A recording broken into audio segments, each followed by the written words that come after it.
স্ট্রোককে কিভাবে ফিল কালারে পরিণত করতে হয় অ্যাডোবি ইলাস্ট্রেটরের মাধ্যমে। বন্ধুরা, আজকের এই ভিডিওতে আমি আপনাদেরকে দেখাবো। চলুন কথা না বাড়িয়ে আমরা আমাদের অ্যাডোবি ইলাস্ট্রেটরে চলে যাই। ওকে, আমি আমার অ্যাডোবি ইলাস্ট্রেটরে চলে আসলাম। দেন বন্ধুরা, আমি আমার মেন পার্টে যাওয়ার আগে অবশ্যই একটা কথা বলে রাখি যে যারা নতুন গ্রাফিক ডিজাইন শিখছেন এই বিষয়টি কিন্তু অবশ্যই তাদের জন্য একটা শিক্ষণীয় বিষয়। ঠিক আছে, ভিডিওটি কিন্তু অবশ্যই মনোযোগ সহকারে দেখতে হবে এবং কি আমি যেভাবে যে স্টেপ বাই স্টেপ আপনাদেরকে দেখাচ্ছি সেম ভাবে আপনারাও করবেন। ওকে, আমি একটা টেক্সট নিলাম, দেন এটাকে একটু বড় করে দিলাম প্রফেশন অনুযায়ী, এটাকে আমরা অ্যালাইনমেন্ট করে দিই। That's it. ওকে, এখন এটা আমাদের একটা টেক্সট লিখি আপনাদেরকে দেখানোর জন্য। জাস্ট আমি একটা টেক্সট লিখতেছি। সো স্ট্রোক কি আমরা লিখি না কেন? হ্যাঁ, দেন ওকে, স্ট্রোকে জাস্ট আমরা স্ট্রোকটাকে এই যে টেক্সটে আছে এটাকে আমরা সেম আপনাদেরকে দেখাবো। দেন এখান থেকে আমরা একটু কালারটা চয়েস করে নিই আগে।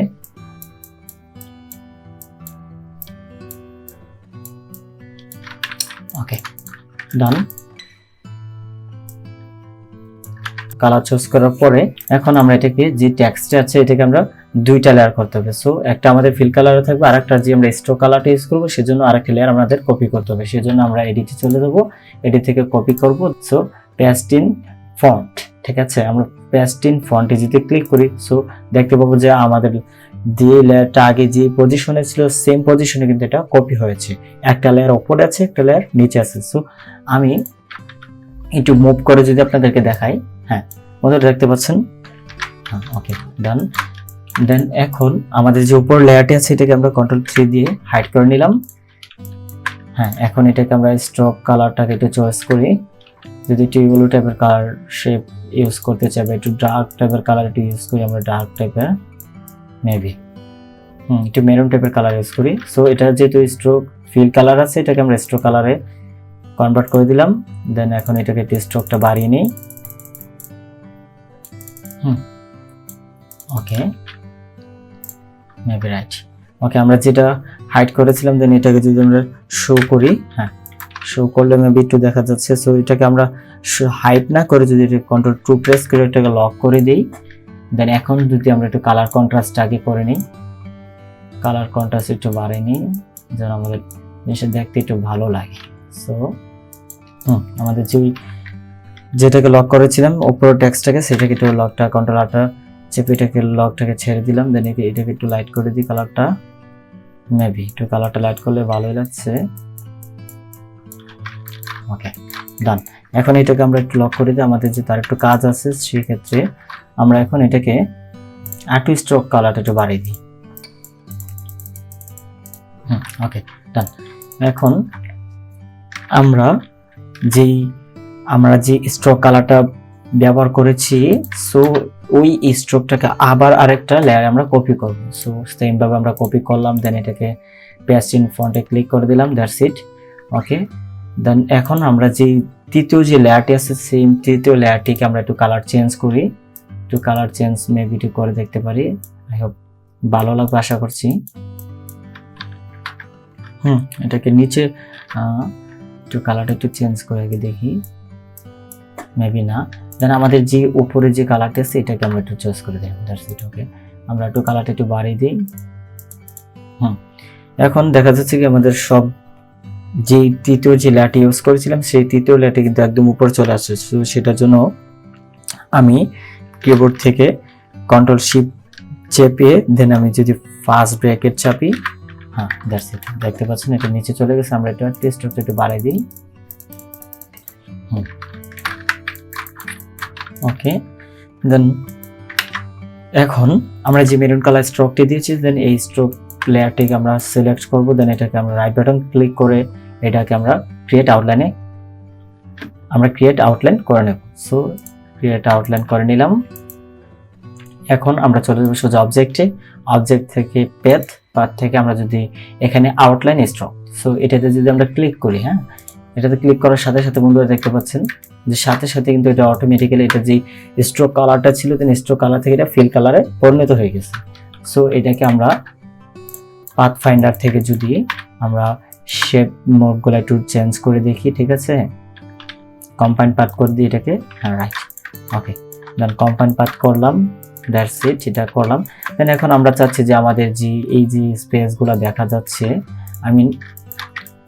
ভিতরে এই যে অল্প স্পেসগুলো ফাঁকাগুলো দেখা যাচ্ছে এইগুলোকে আমরা একটু রিমুভ করব। সেজন্য আমরা আগে আমাদের যে তৃতীয় লেয়ারটি আছে এটাকে আমরা আগে কি করব, এটাকে প্রথমে লক করে দিই। আমাদের যেহেতু এখন এটা প্রয়োজন নেই, সো এটাকে পরে প্রয়োজন নিচ্ছি, প্রয়োজন হলে এটাকে আনলক করে ফেলবো। সো এটাকে এখন আমরা ডিরেকশন টুলের মাধ্যমে আমাদের যে স্পেসগুলো, এই ভিতর যে স্পেসগুলো দেখা যাচ্ছে এই স্পেসগুলো আমরা কেটে দেবো। সো এটাকে আল্ট্রা প্রেস করে এটার উপরে ক্লিক করলাম, জাস্ট ডিলিট প্রেস করে দিলাম।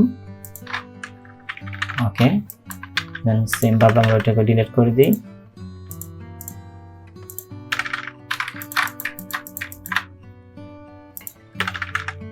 ওকে বন্ধুরা, দেখতে পাচ্ছেন একটা টেক্সটের ভিতরে কতটুকু চেঞ্জ অলরেডি চলে আসছে। সো আর একটু মনোযোগ সহকারে দেখেন, আরো কিন্তু আপনাদের এই ভিডিওতে আরো সেক্টর বিষয় আপনাদেরকে দেখাবো, অবশ্যই ধৈর্য সহকারে দেখুন।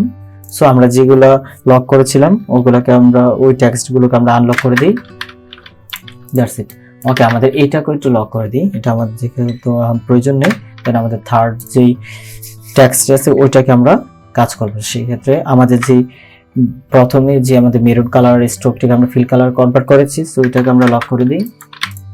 এখন হচ্ছে আমাদের যে এই যে নিচে যে আমাদের থার্ড যে লেয়ারটি আছে এটাকে সেম ভাবে আমরা আউটলাইন করব।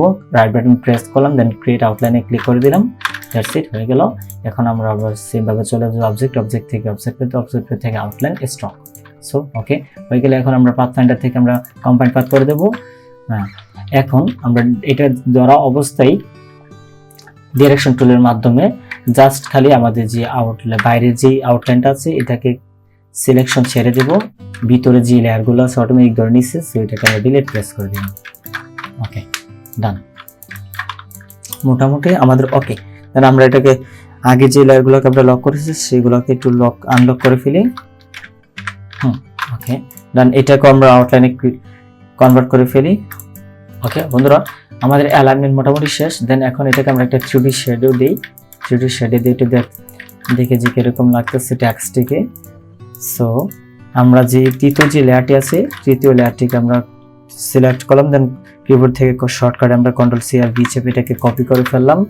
দেন এখন এটাকে আমরা একটু হাইড করে কন্ট্রোল 3 দিয়ে দেন এইগুলাকে আমরা একটু লক করে দিই ডিরেক্ট, কারণ এগুলা এখন আমাদের একটু কাজে আসতেছে না। সো আমরা যেটাকে কপি করেছি দেন এটাকে এখন আমরা আল্ট্রা প্রেস করে আরেকটি নিচে কপি করে নিলাম। দেন তারপরে এটাকে আমরা কন্ট্রোল শিফট ফার্স্ট ব্রেকেট চেপে এটাকে নিচে লেয়ারে দিয়ে দিলাম, দ্যাটস ইট। এখন আমরা একটু কালারটা একটু চেঞ্জ করে দেখি, এটাকে একটু গ্রে কালার দিকে নিয়ে যাই মেবি। ওকে, ডান। আমাদের যে অরেঞ্জ কালার শেপটি আছে এটাকে কালার চেঞ্জ করে দিই, সো এটাকে একটু হোয়াইট করে দিলাম। দেন এখন যেটা হোয়াইট করেছি আর যেটা গ্রে কালার করেছি দুইটাকে একসাথে সিলেক্ট করলাম। দেন আমরা ব্লেন্ড টুলে চলে গেলাম। বন্ধুরা, ব্লেন্ড টুলের ব্যাপারে আমি আগে থেকে বলে রেখে যে আমি কিন্তু ব্লেন্ড টুলের এক্সট্রা একটি ভিডিও বানিয়েছি যে ব্লেন্ড টুলের সাহায্যে কিভাবে একটি 3D শ্যাডো তৈরি করতে হয়। চাইলে আপনারা সেই ভিডিওটি দেখে আসতে পারেন, অবশ্যই আপনাদের উপকারে আসবে। ওকে, ডান।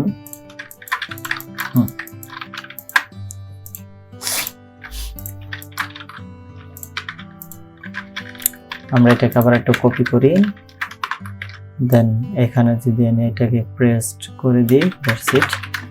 এখন আমাদের যে কালারটা আছে কালারটাকে একটু অ্যাশ কালার দিকে কনভার্ট করে ফেলি। ওকে, আমরা একটু এটাকে একটু স্ট্রোকটা একটু বাড়িয়ে দিই, একটু কালারটা একটু চেঞ্জ করে দিই, একটু গ্রে টাইপের করার চেষ্টা করি।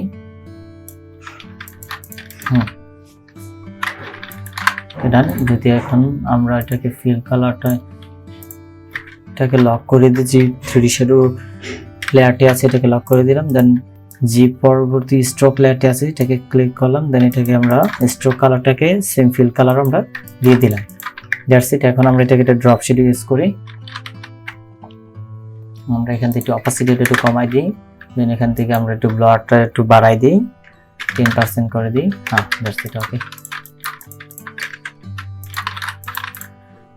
ওকে বন্ধুরা, আজকের মতো এ পর্যন্তই।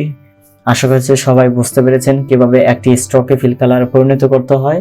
তো যদি ভিডিওটি ভালো লাগে থাকে অবশ্যই একটা লাইক, একটি কমেন্ট, একটি সাবস্ক্রাইব আপনাদের কাছে আশা করছি। যদি অলরেডি সাবস্ক্রাইব করে থাকেন, থ্যাংক ইউ সো মাচ। ভালো থাকবেন, সুস্থ থাকবেন, আল্লাহ হাফেজ।